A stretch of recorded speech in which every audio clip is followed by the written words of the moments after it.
They laughed before she even finished speaking. Not loud, no, that would have been rude.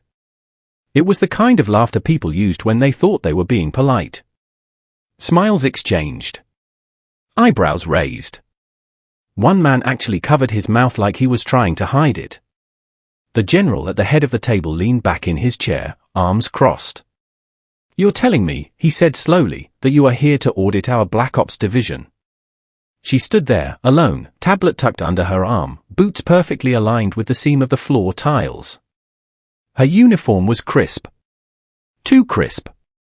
The kind worn by someone who followed rules not because they were scared, but because they respected structure. "Yes, sir," she replied. Another officer, colonel, maybe, tilted his head. "How old are you, Lieutenant?" She hesitated for half a second. 24. That did it. This time, the laughter wasn't hidden. 24. In a room filled with men who had spent more years in war zones than she had been alive. One of them muttered, "My boots are older than her." She heard it. She heard all of it. But she didn't react. The general sighed like a disappointed father. "Look, Lieutenant, what was it?" "Carter." "Carter," she confirmed. "Lieutenant Carter," he said, "this division handles classified operations you won't even find mentioned in history books. You're fresh out of the academy. I don't care how impressive your scores were, this isn't a classroom." "I understand, sir." "No," he said. "I don't think you do."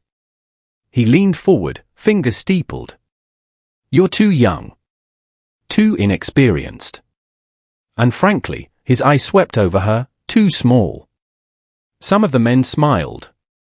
She had heard this before. Her whole life, actually.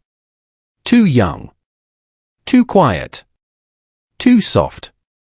She took a breath. "I was assigned this role by Central Command." That got a few eyebrows raised. "Central Command makes mistakes," someone said. She nodded. "Yes, sir. That's why I'm here." That line wiped a few smiles away. The general studied her more carefully now. "You're saying we're making mistakes?" "I'm saying," she replied calmly, "that protocol deviations have occurred in this division over the last 6 months. Unauthorized asset movement. Unlogged resource use. And 3 classified missions that never made it into the official system." Silence. The colonel straightened. "That's impossible." She tapped her tablet. Every screen in the room went black. Lights dimmed. The door locked with a heavy metallic clack. And then the main display lit up. Classification, Omega Prime. Clearance verified. Direct command authority, active. The general slowly stood. Everyone else froze. She hadn't raised her voice. She hadn't changed her tone. But the air in the room shifted. "You were correct," she said. "I am young." She stepped forward. "But I don't outrank you because of my age." Another step. "I outrank you because I was built for this." The colonel swallowed. "What is this?" She turned the tablet so they could see. Names. Operations. Financial transfers. Hidden files. And then, videos. One of the men stood abruptly. "This is illegal access." "No," she said.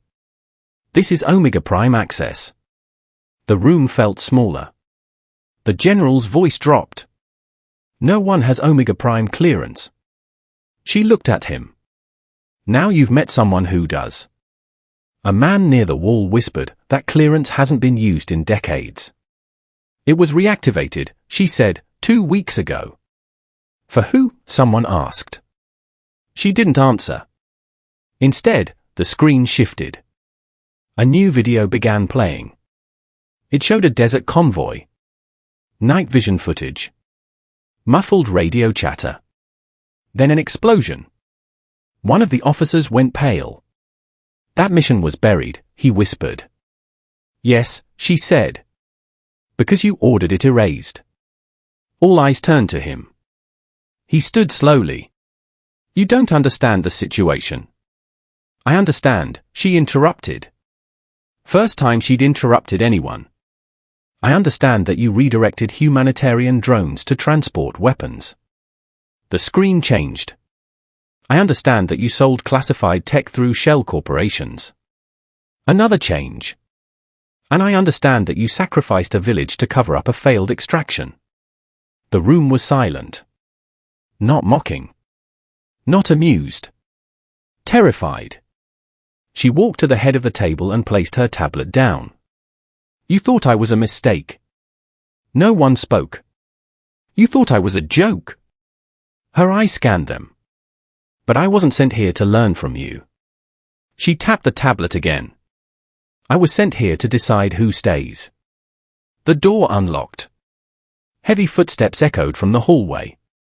Black uniformed personnel entered, no insignia, no names. Omega Unit. The general's voice cracked. Who are you? She finally let something show. Not anger. Not pride. Resolve. My name is Lieutenant Carter. She paused. And I am the fail-safe. One by one, the men were escorted out. Some protested. Some pleaded. Some said nothing. When the room was empty, she exhaled for the first time in an hour. She Saturday. Her hands trembled slightly. Not because she was scared. Because power was heavy. And she carried it alone.